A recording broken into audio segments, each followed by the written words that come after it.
આજે મને મીડિયા દ્વારા અને અનેક પ્રશ્નો આવ્યા કે સ્વેટર શિયાળાની અંદર શાળાના ફરજિયાત સ્વેટર પટલા હોય આ એક ઇસ્યુ ન બનવો જોઈએ.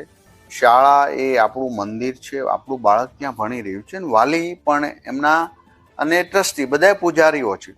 પરંતુ કોઈ બાળકને અનુકૂળતા ન હોય, એમને કાન ટોપીની જરૂર હોય, જાડું સ્વેટર પહેરવું હોય તો કોઈ શાળા એમને ફરજિયાતપણે ફરજ ના પાડી શકે. તો આ એક સંકલનનો મુદ્દો છે. ઘણા બાળકની તાસીર ખૂબ ઠંડી સહન કરી શકવાની ન હોય તો એવા બાળકોને આઈડેન્ટિટી કરીને વાલી કે એ પ્રમાણે સાથે મળીને આવા નિર્ણય લેવા જોઈએ. આના ઇસ્યુ ન બનાવવા જોઈએ. આ એક સામાન્ય વાતને પણ ટોચ પર લઈ જઈને જેથી કરીને શાળાનું વાતાવરણ ખરાબ થાય, વાલી અને ટ્રસ્ટીઓ સામે સામે આવી જાય. આ એક યુદ્ધ મેદાન નથી, આ એક પવિત્ર સંસ્કાર આપવાના ધામો છે.